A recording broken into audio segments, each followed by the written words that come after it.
السلام علیکم ورحمۃ اللہ وبرکاتہ۔ محترم عزیزوں اور دوستو، 2023 کا سال ختم ہونے کے قریب ہے اور چند ہی دنوں میں اب 2024 شروع ہونے والا ہے۔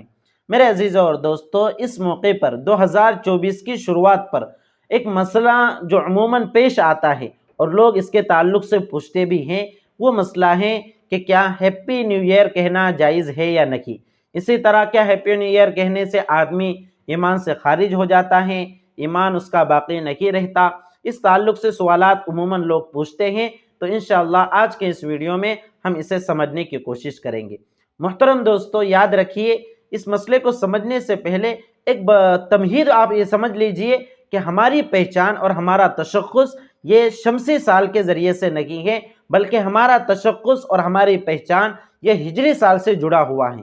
جی ہاں میرے عزیزوں اور دوستو، اور ہجری سال یہ محرم الحرام سے شروع ہوتا ہے، اور محرم الحرام کی شروعات میں بھی یعنی ہجری سال کے اعتبار سے بھی نئے سال کے ابتدا میں کوئی عمل صحابہ کرام رضوان اللہ علیہم اجمعین کا یا تابعین تبع تابعین کا یا ہمارے اکابرین کا اس طرح سے مبارکبادی دینے کا کسی بھی صحیح کتاب میں منقول نہیں ہے۔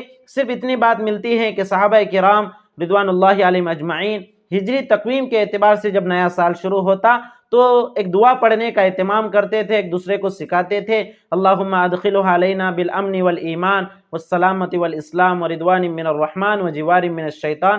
الگ الگ الفاظوں کے ساتھ یہ دعا کتابوں میں منقول ہیں، لیکن اس کے علاوہ نئے سال کی مبارکبادی دینا یا نئے سال کا کوئی جشن منانا یہ صحابہ کرام رضوان اللہ علیہم اجمعین سے ثابت نہیں ہیں۔ تو جب آپ نے یہ بات سمجھ لی تو میرے عزیزوں اور دوستو، آپ بخوبی سمجھ سکتے ہیں کہ یہ جو ہیپی نیو ایئر کہنے کا جو رواج ہے یہ ہمارے اکابرین صحابہ کا اور تابعین تبع تابعین کا اور ائمہ اسلاف کا نہیں ہے، بلکہ یہ کسی اور قوم کا ہے۔ تو وہ کون سی قوم ہے؟ وہ قوم ہے نصارہ اور عیسائیوں کی قوم۔ ان کا اپنا مذہب ہے، ان کا اپنی تہذیب ہے، ان کا اپنا کلچر ہے، تو وہ اس اعتبار سے نئے سال کا جشن مناتے ہیں، نئے سال کی خوشی مناتے ہیں۔ ہمیں صرف یہ سمجھنا ہے کہ شرعی اعتبار سے کیا اس طرح سے نیا سال منانا اور نئے سال کے لیے ہیپی نیو ایئر کی مبارکبادی دینا کیا یہ صحیح ہے؟ میرے عزیزوں اور دوستو، جب آپ نے یہ سمجھ لیا کہ ہمارے صحابہ نے اور تابعین تبع تابعین نے یہ عمل نہیں کیا ہے، تو آپ بخوبی سمجھ سکتے ہیں کہ ہیپی نیو ایئر کہنا یہ صحیح ہے یا غلط ہے۔ اس لیے کہ میرے عزیزوں اور دوستو، ہمارے لیے آئیڈیل اور نمونہ تو صحابہ کرام رضوان اللہ علیہم اجمعین کی سیرت ہیں۔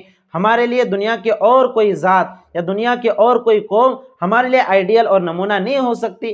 ہمارے لیے آئیڈیل تو آپ صلی اللہ علیہ وسلم، آپ کے مبارک صحابہ، ہمارے تابعین تبع تابعین اور ہمارے اکابرین اور ہمارے اسلاف ہوا کرتے ہیں۔ ہم کسی اور قوم کی اقتداء نہیں کرتے، ہم اور کسی اور قوم کی تہذیب کو اختیار نہیں کرتے۔ تو میرے عزیزوں اور دوستو، تو جو عمل صحابہ نے نہیں کیا ہے ہم اس عمل کو کیوں کریں؟ اور ویسے بھی شمسی سال کے اعتبار سے اگر کوئی نیا سال شروع ہوتا ہے شمسی تقویم کے اعتبار سے، تو اس میں خوشی منانے کی کیا بات ہے؟ بلکہ زندگی کا ایک سال ختم ہو چکا ہے، تو آدمی اس کے اوپر اپنے ماضی کا احتساب کرے اور اپنی مستقبل کی فکر کرے۔ تو بجائے اس کے بہت سارے لوگ اور ان کے دیکھا دیکھی ہمارے ایمان والے بھائی بہنیں بھی ہیپی نیو ایئر مناتے ہیں، ایک دوسرے کو ہیپی نیو ایئر کے میسج سینڈ کرتے ہیں۔ تو یاد رکھیے، اس سال اس طرح سے نہیں ہونا چاہیے۔ آپ لوگ بھی اس سے اجتناب کریں، اس سے پرہیز کریں، خود بھی بچیں اور دوسروں کو بھی بچانے کی فکر کریں۔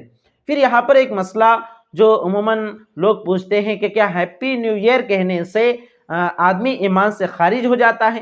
تو میرے عزیز اور دوستو، یاد رکھیے کہ ہیپی نیو ایئر کہنا یہ نصارہ کی تہذیب ہونے کی وجہ سے، اغیار کی تہذیب ہونے کی وجہ سے اس کو اختیار نہیں کرنا چاہیے، اس کو اختیار کرنے کی شریعت میں گنجائش نہیں ہے۔ لیکن اس کا یہ مطلب بھی نہیں ہے کہ جو چیز بھی شریعت میں صحیح نہیں ہے، جس کی گنجائش نہیں ہے، اس کو کفر ہی قرار دیا جائے اور ہم ہر ایک کے لیے ایمان و کفر کے فتوے لگانے کے لیے ہم بیٹھ جائیں۔ یاد رکھیے، ایسا نہیں کرنا چاہیے۔ اگر ہیپی نیو ایئر اگر کوئی آدمی کہتا ہے تو اس کی وجہ سے وہ ایمان سے خارج نہیں ہو جاتا، وہ کافر نہیں بن جاتا، لیکن اس کا یہ عمل شرعی اعتبار سے صحیح نہیں ہے۔ اس لیے کہ حدیث شریف میں آیا ہے، من تشبہ بقوم فہو منہم، جو جس قوم کی مشابہت اختیار کرے گا وہ اسی قوم سے اس کا شمار کل قیامت کے دن ہوگا۔ اس لیے میرے عزیزوں اور دوستوں، نئے سال کے ابتدا میں ہم اس طرح ایک دوسرے کو ہیپی نیو ایئر کے میسیجز سینڈ نہ کرے، ایک دوسرے کو نئے سال کی مبارکبادی نہ دے، اس لیے کہ یہ ہمارا طریقہ نہیں ہے، ہماری تہذیب اور ہمارا کلچر نہیں ہے۔ اور اگر کوئی کہتا ہے تو ہم اس کے اوپر کفر کے فتوے نہ لگائے، بلکہ پیار و محبت کے ساتھ ہم اس کو شریعت کا حکم سمجھا دیں۔ ہمیں کسی کے ایمان و کفر کے فتوے لگانے کی اجازت نہیں ہے، ہم نے کسی کا ٹھیکہ نہیں لیا ہے کہ یہ ایمان والا ہے، یہ کافر بن گیا، اس طرح سے کہنے کی کوئی ضرورت نہیں ہے۔ اللہ بخوبی جانتا ہے کہ کس کے دل میں ایمان ہے اور کس کے دل میں کفر ہے۔ تو اس مسئلے کو آپ یاد رکھیں اور اپنے دیگر بھائی بہنوں کے ساتھ بھی اس کو شیئر کیجئے۔ السلام علیکم ورحمۃ اللہ وبرکاتہ۔